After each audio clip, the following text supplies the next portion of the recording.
Continuamos con nuestras conversaciones aquí con los ponentes del ISPE Latinoamérica y toca el turno con Paul Daniel de la compañía Vaisala. Paul, how are you?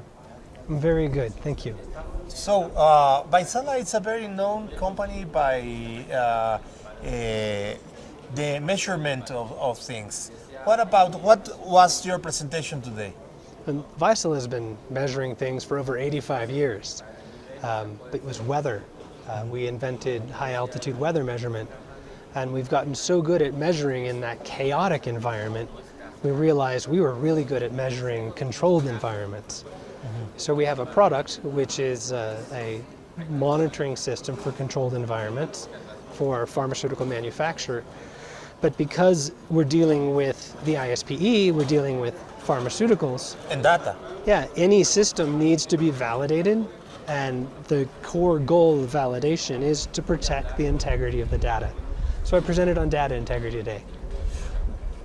When it comes to the situation that we require to have a data integrity for the pharmaceutical industry, about 10 years ago, 12 years ago? Oh, it's been there from the beginning. Anytime you make a decision, you want to know that the data you're using to make that decision is accurate, that it's true, that it hasn't changed over time. This has been the backbone of scientific enterprise for hundreds of years. We write down information into our notebook as we do our experiment. It's no different when we collect temperature data during the manufacturing of a pharmaceutical. So we've got to protect that record, except now we're not using paper pages and logbooks, we're using computers to collect that information for us. Oh, by the way, but in some moment, the data integrity goes into the mainstream of pharmaceutical industry. In some moment, somebody start to have doubts about these measurements that we are doing. Yeah, about 10 years ago, we saw a bunch of publications and guidance coming out on data integrity regulations, and this was because we started using computerized systems more. And having a record on paper is way different than having a record on a computer. You know, I could take out my phone, I could send you a text message that says, "Hi." Now I've got a copy on my phone, there's a copy on your phone. We don't know which one is the original copy, but if I've written it on a piece of paper and handed it to you, we're very clear on which one is the original copy. So data integrity is much easier to protect in paper systems, but computer systems are more efficient. So we have to create ways to control our data, to protect it within the computerized system so we can get their efficiency without the risks that come to controlling the records. Okay, and this is where it goes into the conversation of pharmaceutical industry, the data integrity. Yeah, because there's a lot of ways to change data in a computer. But because your presentation, I understand that the basis of data integrity is the quality control culture. Well, the quality culture that's built into a company is how you learn to do things. They can't train you how to turn every lever or turn every knob. They give you principles. And we used to have a thing called good documentation practices, where they taught us how to enter data and manually. And how. Where, how to correct it, all the things we were taught about how to correct data and initial and date it and all that. It's exactly the same information that's captured in an audit trail on a computerized system now. It's the same practices. And without that quality culture to not enforce, that's the wrong word, to teach these values so we absorb them, that's the only way we can apply them to new situations. And by new situations, I mean new technology. Because when a new system comes along and we don't have someone show us how the old rules apply to the new system, we're going to apply them wrong.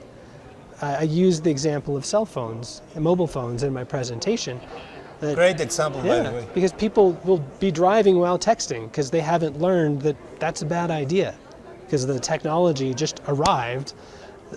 And we were not prepared. Yeah, when they were in, us older drivers, when we were in driver's ed, no one told us don't answer your phone while you're driving because phones were only at home attached to the wall. Yes.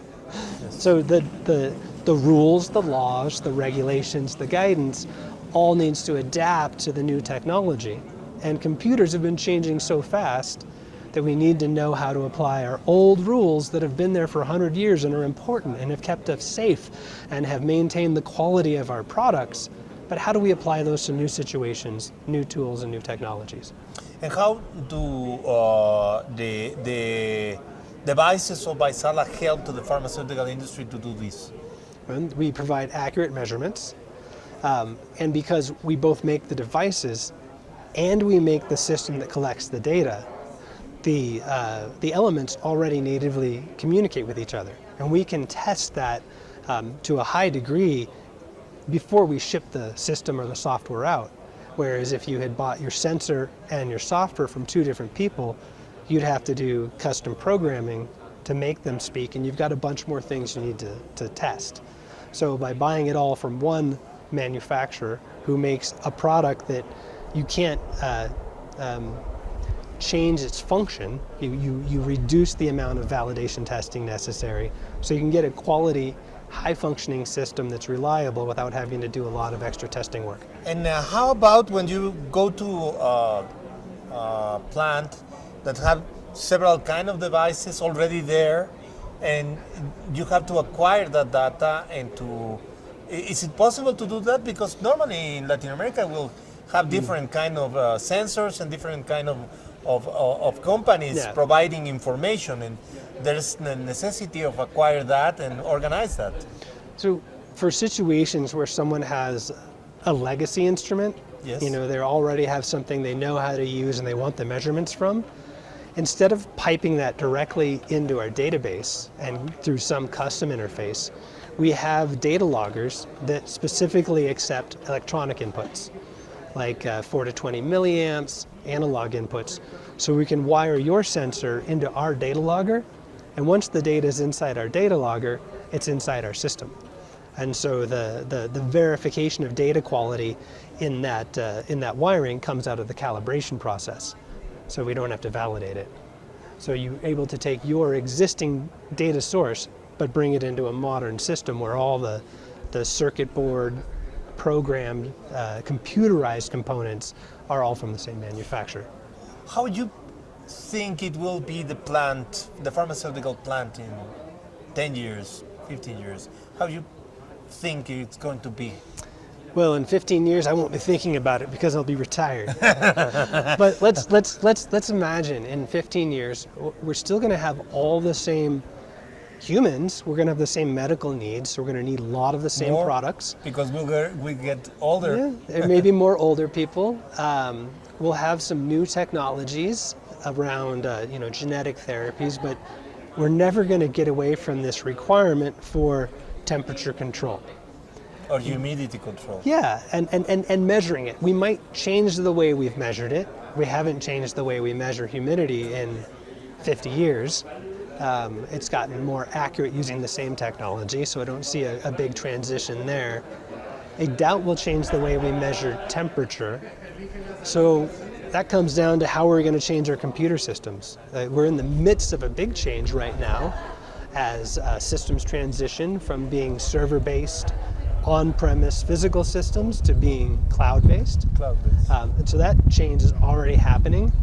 I think we'll just see more efficient, easier to use, easier to validate systems that are more reliable, but easier to implement, that overall cost less while increasing confidence.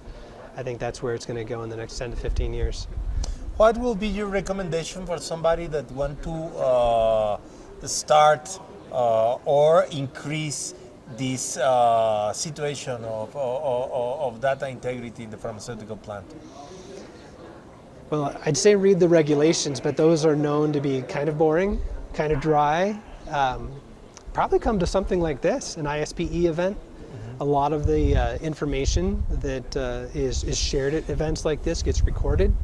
Mm-hmm. It's available online. You should be able to get to it if you're an ISPE member. Mm-hmm. You can attend webinars from different vendors like us to get some more information. And I think even these days there are classes on validation at local colleges.